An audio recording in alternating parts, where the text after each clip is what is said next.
Alors bonjour à tous, Fanny Guercy, hypnothérapeute et praticienne PNL. Aujourd'hui, j'ai la chance d'être avec Lionel Calderini, qui est en fait directeur de l'école de coaching francophone, également coach pour les sportifs de haut niveau, pour les acteurs et également dans le milieu du management. Ok, donc je suis contente de te recevoir.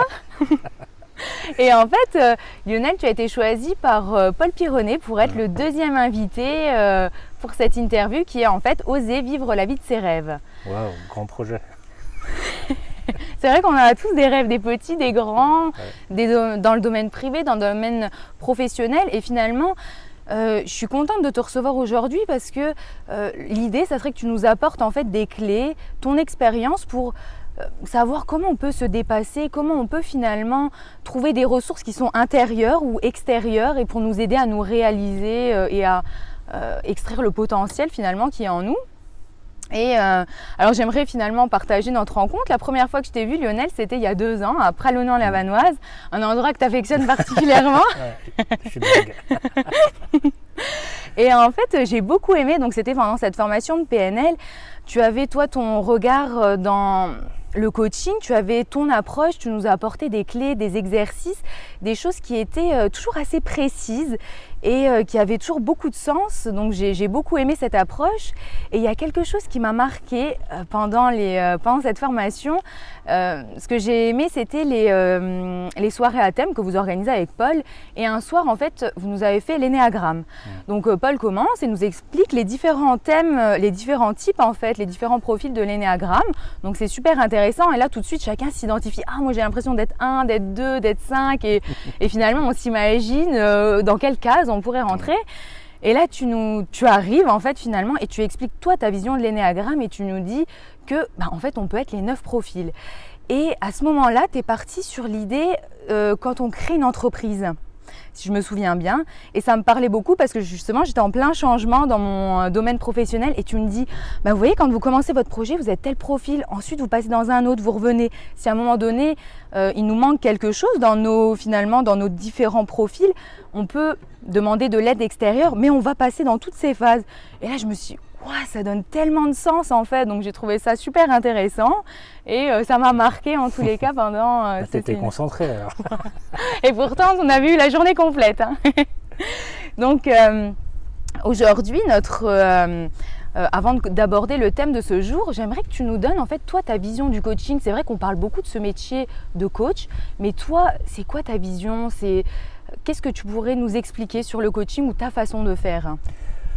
Ouais, alors déjà, j'aime pas appeler mon métier coach. D'accord. D'accord. Je suis un spécialiste de l'accompagnement et pour moi, l'accompagnement, c'est un vrai métier, c'est une vraie responsabilité d'accompagner des personnes, donc ça demande d'être bien fait. Okay. Pour moi, un métier d'accompagnement, c'est d'abord une posture, d'accord, et c'est d'arriver à devenir soi-même en tant que coach, tout ça. L'outil de l'accompagnement, c'est d'être capable de faire du sur-mesure avec la personne qu'on a en face de soi et non pas de reproduire des outils, des choses sans comprendre le sens. D'accord ?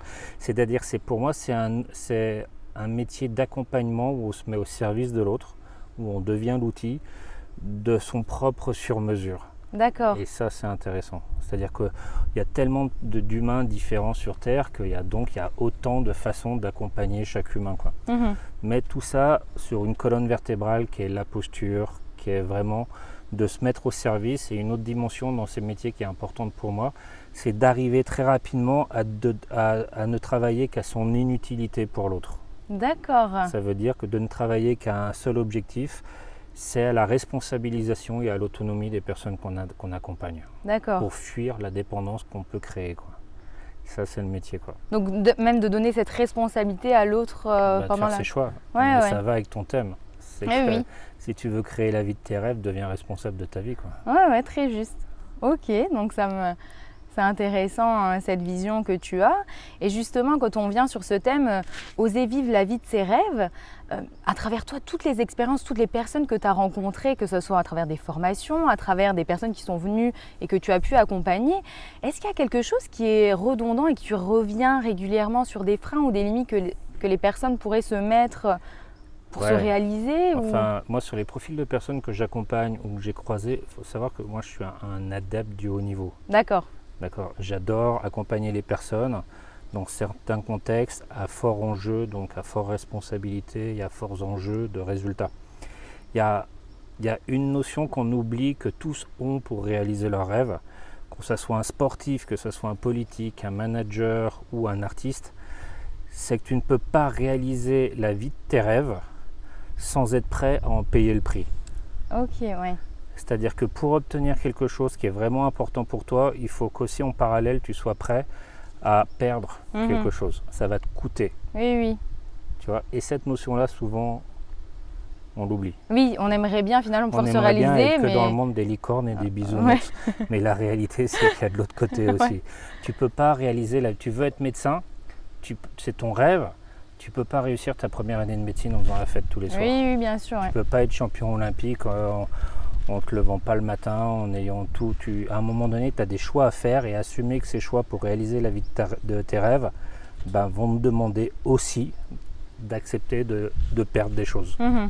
Et cette notion-là, elle est pas si claire dans la tête de tout le monde. Oui, c'est vrai que c'est intéressant parce que à partir du moment où on se dit ouais chouette, on a le rêve et tout, donc on l'imagine, mais quand il faut franchir le cap, il y a plein d'étapes finalement qui peuvent bloquer la personne à... Ah ouais, mais tu sais, quand tu as un rêve, c'est bien, il va partir d'un truc que tu as dans la tête. C'est ce que je disais à l'énéagramme. Ton rêve, il va partir dans la tête. Et ce que tu rêves, c'est le futur. Mais le futur, c'est du blabla. Ouais. Donc ta puissance de ta motivation, de ton envie va venir de la précision de ce futur-là, parce que ça va vraiment te faire kiffer de le faire. Mais après, ça c'est un truc qu'il faut que tu oublies, hein, parce que tout va se jouer dans ce que tu fais maintenant. Oui. Si tu passes ta vie à rêver de tes rêves et tout, c'est comme si tu me sortais que les licornes existaient, quoi. Ouais, mais à un moment donné, il faut quand même être là et faire les choses. Et passer à l'action. Tu vois, il y a une vidéo que je passe souvent, c'est, tu sais, quand je fais des soirées de technique d'impact, il y a une vidéo qui dit, avec un golfeur, tu sais, quand tu joues au golf, tu as ta balle sur le tee de départ et tu as le trou matérialisé par un drapeau. Ça, c'est la vie des rêves des personnes, c'est le drapeau, c'est l'objectif, c'est le résultat.